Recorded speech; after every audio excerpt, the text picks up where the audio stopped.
Salut les amis, j'espère que vous allez bien. Moi ça va. Cameroun vient d'être éliminé de la CAN. Angola est qualifié. Nigeria est qualifié. Les amis, on ne va pas se mentir. On va rentrer directement dans le vif du sujet. Je l'ai dit tout de suite là. Ce n'est pas le continent, c'est le condiment. Les Camerounais, pendant cette CAN, ils n'avaient pas de niveau. Oui, ils ont certes gagné contre la Gambie. C'était pour cacher en fait le vrai problème de cette équipe de Cameroun. D'accord? Premier match et tout, on a tous vu contre le Sénégal, on a vu contre Guinée, on a vu le niveau du Cameroun. En plus, j'avais bien dit dans mes anciennes vidéos, j'ai dit que je ne vois pas le Cameroun passer les phases des poules. Heureusement, ils sont passés.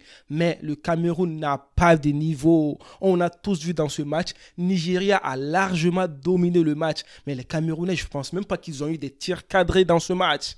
Comment est-ce que vous pouvez venir jouer contre le Nigeria?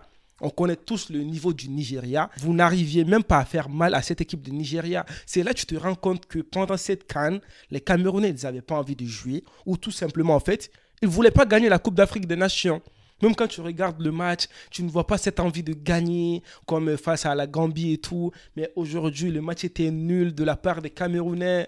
Ils n'ont pas fait un bon match. C'était ennuyant de leur côté. Les Nigérians, ils ont tout donné. Je n'ai rien à dire. Franchement, cette équipe de Nigeria, top performance. On doit parler de la prestation de notre gars là, Victor Osimhen. Je ne sais pas, lui, il voulait quoi aujourd'hui, mais lui, il avait envie de gagner. Il avait envie de tout montrer. Il avait envie de jouer pour le collectif. On a tous vu la pression, le pressing de Victor Osimhen sur la défense camerounaise. Et puis, il a obtenu ce qu'il voulait. Le premier but de Nigeria. Même avant ce premier but, en fait, on avait un but de Nigeria, mais qui a été refusé.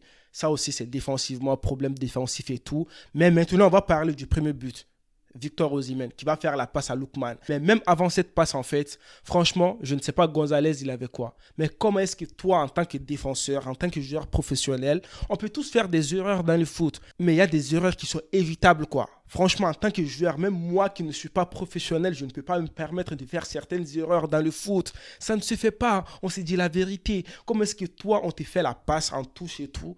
Au lieu d'attaquer la balle, tu vas attendre la balle. Mais tu penses que l'autre joueur, il va t'attendre ou quoi? Non. Surtout, tu as Victor Osimhen en face de toi. Le gars, il est rapide. Il est là. Il fait du pressing depuis le début du match. Toi, tu ne dois pas te permettre de faire ces fautes-là. Ça ne se fait pas. C'est incroyable. En plus, le match était bien. Le match était difficile. C'était serré entre les deux nations et tout. Et puis, toi, tu te permets de déstabiliser ton équipe. Ça a beaucoup joué dans le match. Les gars, donc, Victor Osimhen, il est là. Il va faire la passe décisive. Un but incroyable. Est-ce que le gardien pouvait faire mieux? Oui, le gardien, je ne sais pas déjà. Ça aussi, c'est un problème. Mais pourquoi ne pas mettre Onana? On s'est dit la vérité. Onana pouvait faire un bon match ici. Même si Onana, oui, c'est compliqué en ce moment et tout. Mais hey, Onana, c'est lui le titulaire en fait. Comment est-ce que tu peux mettre un gardien de la troisième division et puis, alors que tu as Onana en quelque sorte, ça ne se fait pas. Il faut du respect en fait. Il faut respecter André Onana. Donc le gardien, la balle est passée comme ça là, d'une manière, moi je ne comprends pas. Franchement, il pouvait faire mieux aussi. Même la défense aussi là, là-bas là. Je ne sais pas, mais les Camerounais, franchement, aujourd'hui, c'était compliqué pour eux. Ils n'avaient pas envie de jouer. Et puis aussi, je dois saluer la prestation du Nigeria. Nigeria a largement dominé, comme j'ai si bien dit. Défensivement, Nigeria était en place. Franchement, cette équipe de Nigeria, ils sont hyper dangereux.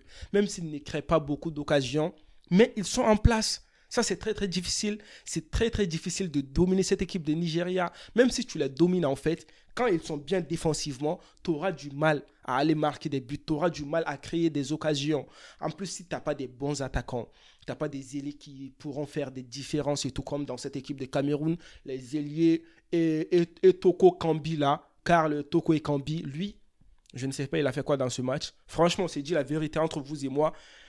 Et Kambi, il n'a rien fait.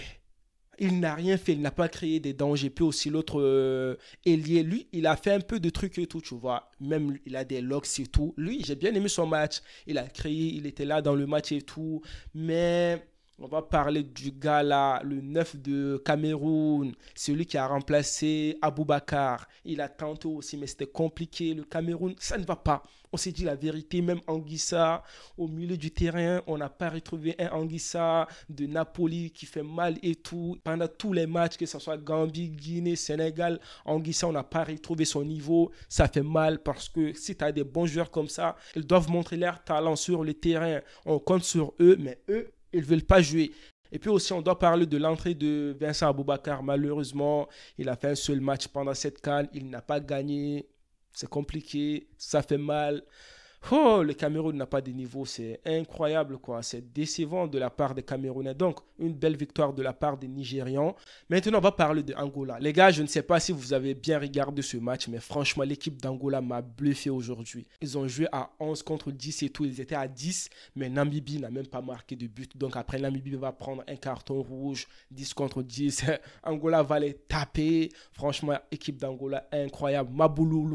Mabouloulou, je pense qu'il s'appelle comme ça, mais lui là, ah non, c'est un attaquant. Papa. Vous avez vu son but là? Son but incroyable. Quand j'ai vu ce but là, mais j'ai dit, c'est quoi ça? Mais j'ai dit, mais c'est quel attaquant? En plus, ces célébrations là, lui, il est en mission. Pendant cette CAN, il est en mission. Nigeria, attention, parce qu'Angola va jouer contre Nigeria en quart de finale. Angola a du niveau. Nigeria, attention, parce que Nigeria, moi, je dirais que si tu les domines, en fait, si tu joues bien contre eux, tu as des bons attaquants, tu peux faire mal à l'équipe de Nigeria. Même à un moment donné dans le match, je me suis dit, ouais, Cameroun peut taper Nigeria. Mais, franchement, Angola, offensivement, ils sont bien.